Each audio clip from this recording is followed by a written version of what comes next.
Welcome to the Colorado Channel State Senate Year in Review. I'm CBS 4's political specialist, Sean Boyd, and joining me here today is the State Senate Majority Leader.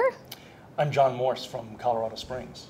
And the Assistant Minority Leader. I'm Bill Cadman from Senate District 10, also in Colorado Springs, but all the way out to Calhan and past Peyton, obviously, and out to Truckton and a lot of other wonderful rural places in El Paso County. We're going to start with you, Senator. Great. Cadman, what do you see as the biggest legislative achievement this year?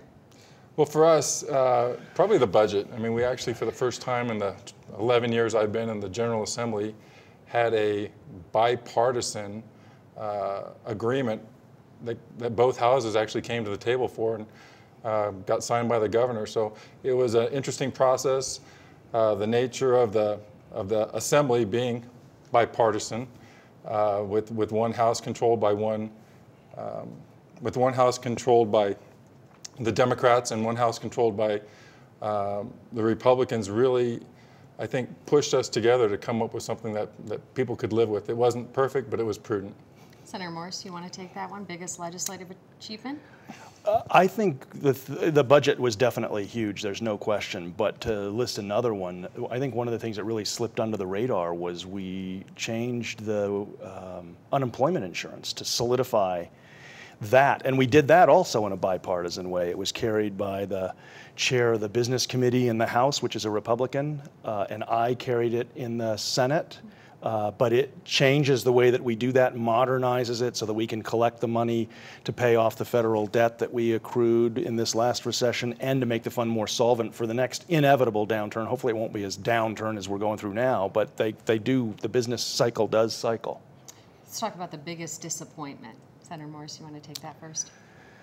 Oh, I mean, redistricting is no doubt the answer. I mean, it would have been nice to have been able to come up with a solution redistricting-wise, but I firmly believe that both parties and, frankly, both chambers were involved in that conversation, did do the best that they could, but there is just some fundamental disagreement, and that's purely a political process. And so, you know, I can't get my friends across the aisle to vote against their political interests for the next 10 years. So we really did get to a point where this is as far as I can go, and this is as far as you can go, and there's a gap. Senator Cadman, would you agree? Yeah, we would agree. Redistricting was a big one. It was certainly a hurdle that we did not overcome.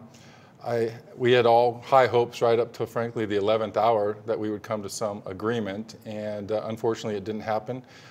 There was a lot of finger pointing at the time. We don't have to rehash those. If you want to see the debate, you can go to the Colorado Channel and pull that up on your own. But that was a great disappointment. I think also, from our side, from a Republican perspective, we're disappointed that there wasn't more done to help small businesses and help Colorado families in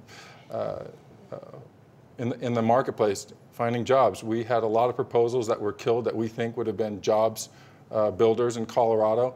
Colorado's lost 65,000 jobs in the last 10 years in the private sector. Interestingly enough, we've grown public sector jobs by 51,000. So we're seeing certainly a disparity in the job growth in the private sector. We believe that the economy and Colorado families would be well served by private sector jobs, and we saw a lot of what we considered great proposals killed.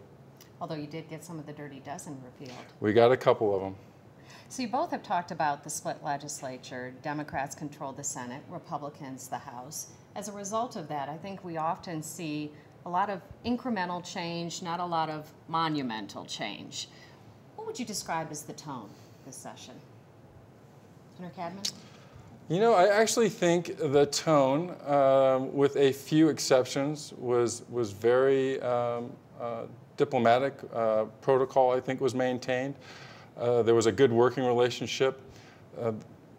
Part of that comes in the Senate because many of us have been around the building for a while, and many of us have worked together now. You know, John and I have worked together now for 4 or 5 years, and going into your 5th year. So you don't have to rehash any of that political debate on a daily basis. You know there's a job to do, and sometimes you can just focus on the task at hand. So I think, again, the tone was great, and for the most part. Senator Morris, you agree? Good tone? You know, largely I do agree, and I think, you know, the people that watch on the Colorado channel probably see that an awful lot, where it's like, wait, I'm really waiting for the fireworks and for these guys to really go after one another. And it doesn't happen as much. I do think the difference, though, was that you did see, frankly, on both sides, some political grandstanding because you could.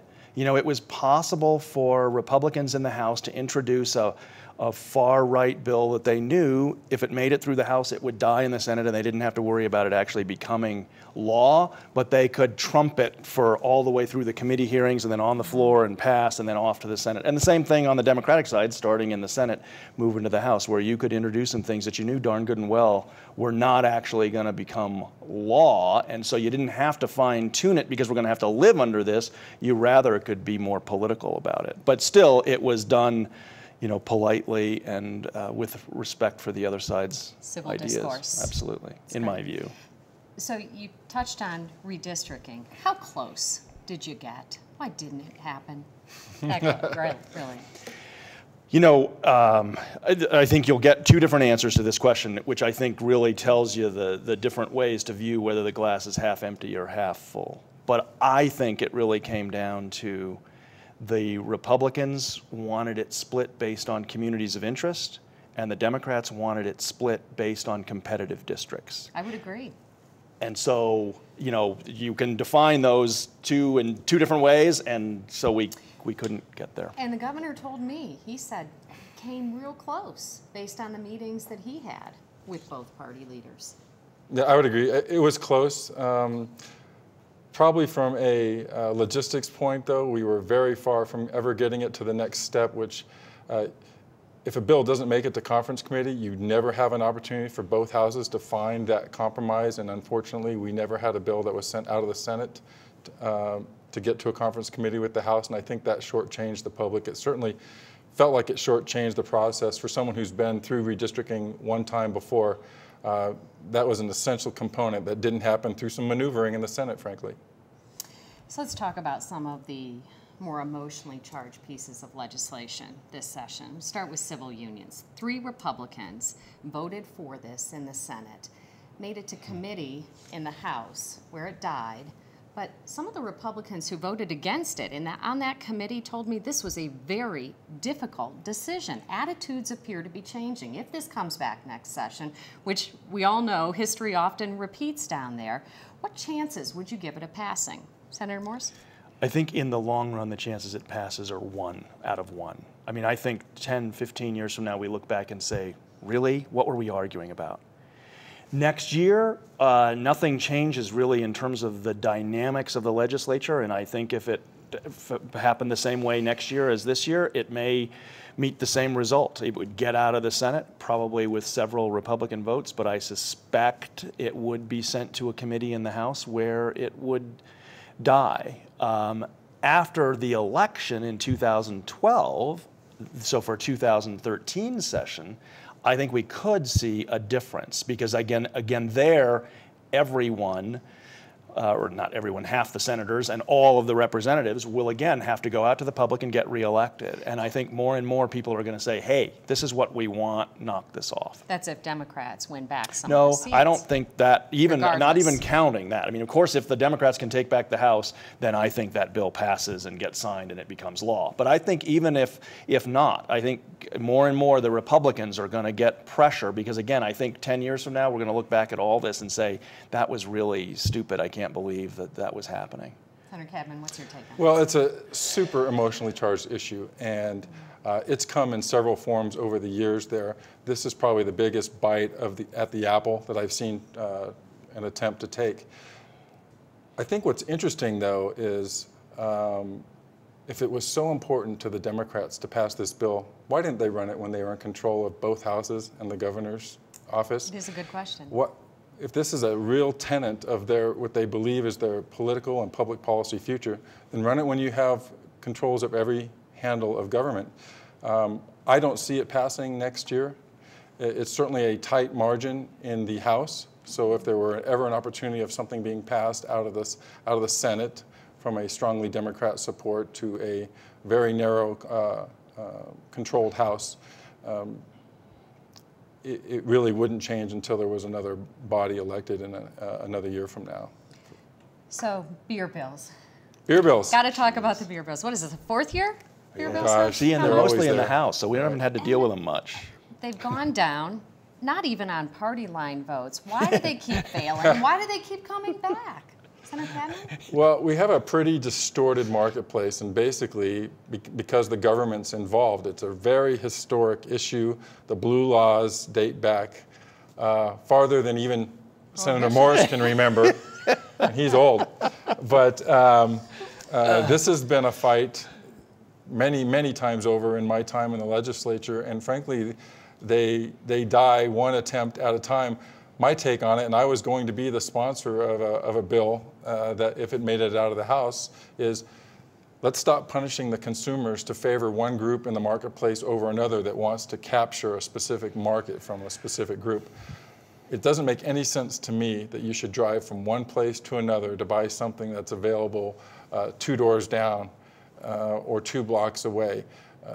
It's a little bit archaic to have this separation in beer. To me, beer is beer. And again, the consumers ought to be our main focus. Our constituents at the consumer level should be the main focus.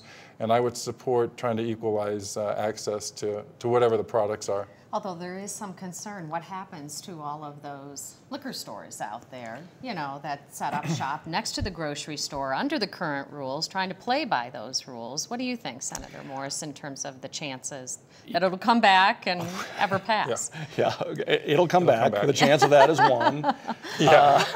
And you know, pass, I mean, happens year by year. We have to wait and see, because I do think that this issue sort of highlights one of the iron rules of politics, and that is he who is going to be damaged by the legislation will lobby louder and harder than he who is going to benefit. And I think that happens all over the place. So once we set up a system, even if it was, you know, in 1935, a system coalesces around it. And it's absolutely true that if we change that, we will change the world for liquor stores who have tried to play by the rules. That's not to say that's necessarily a bad thing. It is a bad thing from their perspective, but it is absolutely right that from a consumer's perspective, it's different. From the small convenience stores operating gas stations and whatnot, it's also different. They would love to have that margin and do it. But those are the competing influences that's why this is not as simple as, you know, hey, I want to be able to buy beer wherever I want in the state. I mean, yes, but there's a price to that, and part of the price is you're yanking the rug out from under some small business, and the business people that I talk about, they're way less concerned about taxes and things like that than they are in the stability of the rules. Tell us what the rules are, we will play by them, but stop changing the rules in middle of the game. It is very complicated. I'm sure we'll be sitting here talking about this again this time next year. In-state tuition for illegal immigrants is another very emotionally charged issue. It passed in the Senate, failed in committee in the House. The fiscal note actually showed a net gain of millions of dollars for higher ed, and we know where higher ed is these days. We start with you, Senator Morris. Is there any change that you would have made in this piece of legislation, if you could, that would have caused it to pass, do you think? Boy, I mean, I voted for it, obviously, and I like it because the way that it's couched is totally ridiculous to me. I mean, and even the way you just said, you know, this is college tuition for illegal immigrants. I mean, this is college tuition in-state. They pay in-state just like everyone else. Right now they have to pay out-of-state, which Colorado has some of the highest out-of-state tuition rates in the country, so it makes it just completely impossible for these folks to be able to afford it. This would get them to where they could do in-state tuition. And this is people that moved here, children that moved here when they were 3.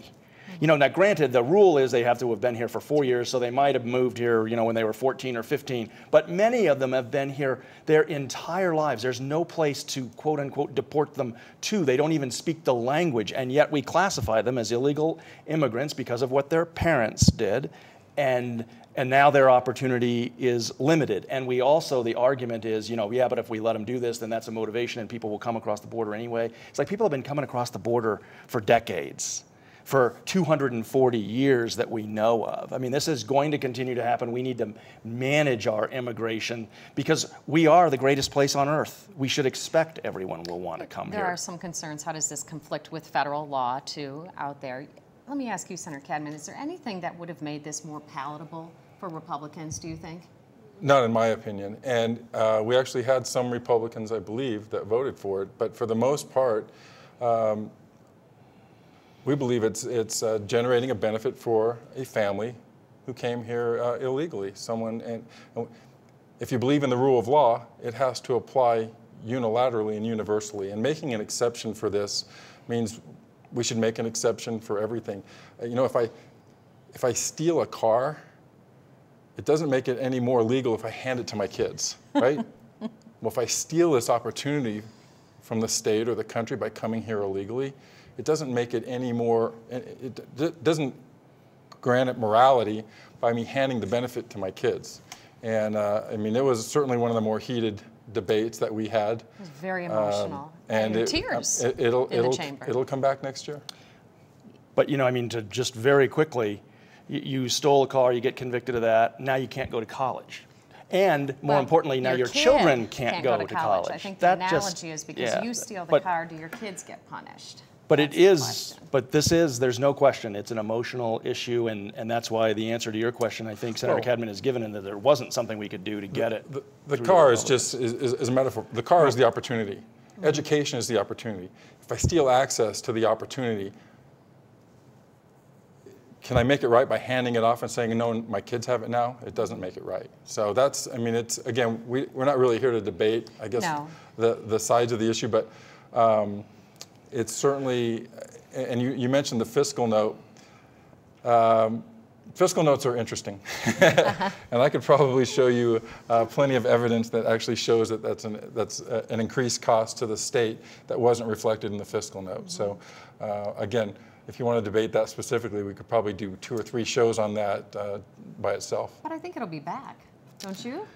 Sure. The question is, again, does it come back next year, or do we wait an extra year? Because, again, I think the Hispanic population is going to have an influence on both parties. And so, again, I think in the long run, but I think you also make a good point that they could handle this at the national level, and then we'd have a lot less to deal with on the local level. And I think that was what Republicans' argument was, too. Right. There's a significant conflict between promoting this and, as you cited in your opening statement about this issue, federal law. Yeah. So let's talk about what legislation you were most proud of, Senator Cadman. Well, when you're in the minority, you're most proud of the things that you kill. So I'd say, you know, actually, probably parts of the budget, the things that we were able to affect over 2.5, 3 weeks of negotiating, making some real revisions in the budget. We finally eliminated 700 positions that were being held in the budget for future expenditures. We were able to restore, with, again, a bipartisan effort, restore $100 million of cuts to K-12 from the original proposal by the governor. And we were able to restore about $25 million to Colorado families and businesses through some of the tax credit issues. So we believe that these are the types of policies that are needed to put Colorado families back to work. And we got many, many components included in this year's budget, which we wouldn't have done had we not picked up at least one chamber. Senator Morse? Most proud of? I know you had touched on the unemployment one earlier. Is there anything else that you got in the budget, maybe? Well, no, because the budget was, he got, I gave. Right. I think other than the unemployment thing, Speaker McNulty, who obviously is a Republican, carried a bill in the Senate, in the House, and I carried in the Senate a bill to adopt the state implementation plan for clean air so that we can send that on to the feds and it becomes our plan and we don't have to worry about the EPA coming in and imposing something on us. So I think that was something that I was proud that we were able to do because, again, it was, I can't really say it was bipartisan because sort of like the beer bill, there were plenty of Democrats that voted no and plenty of Republicans that voted yes and vice versa in both chambers. So that was also tricky to do as we talk about energy and the new energy economy and how do we get how do we clean up our air in Colorado because we've got some physics to deal with because of our altitude. Democrats and Republicans did come together on health care exchanges. Why did it become so controversial, do you think, Senator Morse? Well, I think healthcare reform is nationally a political football. And while I personally believe that the richest country on earth shouldn't be the only country, the only industrialized country in the world that doesn't provide adequate healthcare for people, everybody doesn't agree with me. And so this passed on the national level. Here's a piece of it that we need to implement on the state level. And I think, even though I will obviously let Senator Cadman talk about the Republican perspective, but from their perspective, this is sort of the least of any evil. And so let's do it because we have to, not because we want to, but we don't want the feds doing it to us. And as opposed to the Democrats, it's like, this is a huge opportunity to try to make sure that more people have access to health care throughout the state. Let's get as much of that as we can while pushing back from the other side that let's do as little as we can because we hate the whole concept. So this was a huge political football, and I think it's a hats off that we got it done. Again, both parties, both chambers. Senator Cadman, I know Well, I think Amy Stevens took a lot of heat. Sure. It was a tighter vote than saying this was a certainly solid bipartisan effort. I mean, it certainly wasn't universally bipartisan. And I think the issue with the whole healthcare exchange, well, the couple of the healthcare exchange bills, is the fact that some of them are so tied to the federal mandate and Obamacare. It's very tough to separate the rhetoric from the reality. And unfortunately, in this case, the rhetoric and the reality are part of them are, I mean, it's bad. I mean, it's bad for us. I mean, one of the biggest problems in our state budget, like every state budget, is federal mandates in healthcare now. I mean, we're at 22%, John, of our budget is going for human services and Medicaid, and it's growing. We can't afford the programs we have now, and anything tying us to the continued mandates under the Obamacare system, I think, is detrimental to us and detrimental to every other state. To acquiesce to their coercion by coming up with this separate standard, I think, is not palatable to many of us. Sometimes you have to fight, sometimes you have to accept, and this is one area where some of us have decided that we just can't accept what the feds are trying to do, and we're going to fight it with every inch of our political will. And unfortunately, this exchange bill was too closely tied politically and structurally to the mandates from the federal government. Felt like another federal mandate. Absolutely. That's what it would become. Any surprises this session, Senator Cadman? Surprises.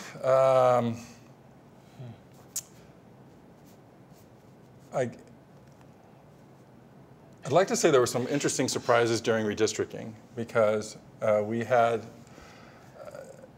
a very bipartisan opposition to some of the Democrat plans that were coming out of the House. So when you're sitting through a committee, and I served on the committee that listened to a lot of these bills, when you're sitting on the committee and you're listening to significant Democrats from across the state showing up to tell the Democrats that they don't like their plan, you kind of wonder what side of the world you woke up on.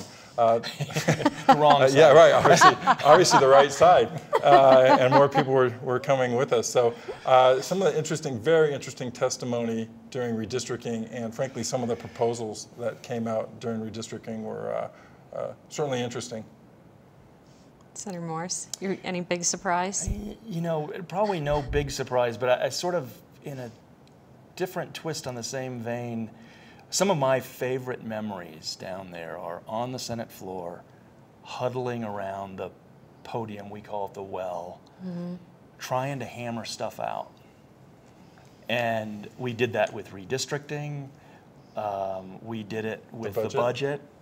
And occasionally it happens on other bills too, where there's just a bunch of Democrats and a bunch of Republicans, and then they get all mixed up, and then I wish the world could see it. I mean, generally the microphone's not on at the time because we're using it as a meeting place. We don't do that. When we're on, we're on.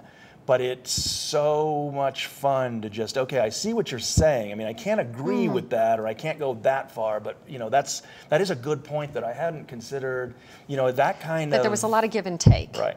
And here, I mean, we had to because it's got to pass the House. Sure. So, I mean, you can't rule the roost here. Maybe the surprise is how much got done. Yeah, I don't know. I mean, because we knew we had to get a budget done. We knew we would get a budget done. Would it take a special session to do? I never thought so. But we pushed that to the last minute too. But nothing sort of focuses the mind like a deadline. Well, I'm surprised it came down to payday loans in the end. Oh, yeah, okay. That would have been a good one. Payday That loans was was true. getting to rehash the payday loan debate from last year because of the rules was another very interesting debate. So how was the governor to work with, Senator Morse? Great. He's a great human being, great personality, cares very deeply about the state. No question he was getting his sea legs. He was still trying to figure out which end was up. How do we do things? How do we not do things? How do I get along with the Republicans? How do I get along with the Democrats? Because he's coming from a whole different angle. He's only got whatever he's got, 8 or 10 years, I guess, of political experience total. He's a little bit better than me, but not much. Came from non-political into a political sphere, and now I think the change from being the mayor of Denver to being the governor of Colorado is huge, because I think he was a strong mayor in a strong mayor system, and now he wants to be a strong governor in what is a weak governor system. It's the legislature really that does an awful lot, and so I think he's still trying to figure out how do you play this and get what you need to get through both chambers with different parties controlling each. Senator Cadman? He is welcoming. He was absolutely doors open. You come talk to me, and he mentioned in the State of the State, he's mentioned to people one-on-one, I want to think outside politics. I want to think outside what's normal, and he's engaging.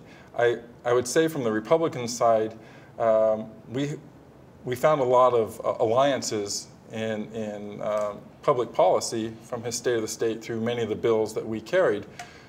Unfortunately, none of them saw the light of day to get to the House and finally see if he would sign them or not. So one of the issues with being the governor is you don't have to take a specific position on many things that don't end up at your desk. And if we're looking at working with him during the interim to find very specific areas where he would like to get to his desk and hopefully get some support from him through the legislative process, because that's what it's going to take. There was talk that maybe the split legislature really saved him some tough decisions because you had more of the moderate legislation that made it to his desk, you think? Well, I think a split legislature saves any governor, Yeah. frankly, Right. from having to There's take no some extremes. tough stands. Sure. And it is funny because I do the same thing. Constituents will frequently ask me, where do you stand on a bill that is in the committee in the House and it hasn't gotten over to the Senate yet? It's like, I have not had a chance to look, won't have a chance to look, won't look until I have to because I've got so much else to do. So I get that that's what he does, and he has to do that to a large extent. And right now there's a huge benefit because, there's going to be very little that's going to get through that hasn't been completely vetted by both political parties. Mm-hmm. Budget is going to be a big issue again next year. We all know that. Any predictions for what we should look for, Senator Cadman? You had talked about Medicare. The budget is so limited where Sure. you go with it because you have 4 or 5 things that eat up the money there. I'll tell you what, states really need help at the federal level right now. We need help from our legislative members in the Colorado delegation. Every state needs help. You see a lot of references to folks looking for waivers from the current federal legislation in healthcare, from the ramifications of Obamacare in the future, and we're in the same place now. We have increased the Medicaid budget here by billions of dollars over the last decade, and when you're coming up short at the end of the day, you look at the things that are growing the fastest, and it is that Medicaid component, and the federal government has locked us into our own spending. So they're hanging a noose around our neck, and frankly the neck of every state that's in the federal Medicaid program. We need some relief from that, or we are going to continue to cannibalize the other things that tax money, I believe, needs to go for, the K-12, higher ed, roads, bridges, infrastructure, water. It's all being cannibalized by this mandatory growth in healthcare spending. I think 80% of the budget or something is education and Medicaid combined. 40, 60, Yeah. 63, 64%, those two things combined. So what are your predictions? Where do we go from here? It's going to be a very tight economy. Obviously, Senator Cadman and I disagree on the overall big picture because you know, the reality is we as a country need to provide health care for everybody, just like the rest of the world already does. And the rest of the world spends a lot less money doing it, covers everybody, and has better outcomes. So we have to change the way we do health care in this country. And right this minute, what we don't do with Medicaid, we just shift to the nonprofit and the for-profit healthcare sector. And hospitals just have to write off more in terms of patient care. I mean, the reality is we are all living longer and we're dying of different things than we did, you know, 10 years, even 10 years ago, but much less 20, 30, 40, 50 years ago. I mean, I recently had a tooth taken out and I was talking to my dentist about the fact that, I mean, how did people survive this kind of thing 100 years ago when we didn't have anesthesia and all this kind of stuff? And her answer was very simple. We didn't. People, I mean, not even 200 years ago, tooth abscess was the leading cause of death in the world. Now the answer is diarrhea, dehydration, which we don't suffer from that much in this country. But, you know, we're trying to deal with cancers and heart disease and strokes and whatnot that you don't have to worry about until you reach 80 or 85 often, even though too much cancer happens at younger ages. We all get that. But we've got to change the way we think about healthcare, because the reality is we are facing bigger challenges. So of course we're spending more now today because we're treating macular degeneration because we're living long enough to treat it. So there are some fundamental shifts that are going on. But at some place you're going to have to cut. That budget is going to need to be cut again next year. Well, the issue around healthcare is, especially, I mean, if you think it's broken now, wait till the federal government takes it over. Show me something the federal government does well, and we'll have them do more of it. Well, and healthcare in the federal system is not one of them. Every time you talk about cutting healthcare in the federal system, specifically Medicare, people go berserk because it does work very well, and the administrative cost there is less than 3%. We actually fund it with the government and provide it with private payors. And there are those kinds of partnerships that we can figure out how to do. Part of the problem with healthcare, of course, is the consumer is insulated from the direct market, but it also doesn't have any of the attributes of a free market. I mean, you don't choose to fall and break your leg off your motorcycle and you're laying there trying to figure out, okay, who's the cheapest, who's the fastest, who will get me on my feet best. It doesn't really relate very well to a market, so we have to rethink all of that. But insulating the consumer from the market and not making them responsible for any component of the payment, et cetera, doesn't prove any accountability to the user either. So what we've seen, and we even tried to, we had one attempt, actually the governor vetoed one of the significant reform attempts under Medicaid, which was bringing the consumer to the table with some of their own skin in the game, i.e. a payment for services at a very small amount, and we couldn't even get that passed. So, I mean, we could have a whole other 4 or 5 shows on this alone and still just touch the surface. But, and I think next year, Medicaid, education, these are again going to be issues that we are probably going to hear a lot about as you struggle to balance the budget again. And I just came from the forecast, which happens quarterly, and the year that we're in right now that ends in another week or two, June 30th, we've got an extra $67 million, all of which will go into the education fund. And next year, according to Legislative Council, we'll have another $150 million in round numbers. So we won't hopefully be having to cut from where we are. The cuts will come from the increased demand that we can't meet. All right, and on that good news, let's wrap. That is a wrap of the first session of the 68th General Assembly. Thank you for joining us here at the Colorado Channel.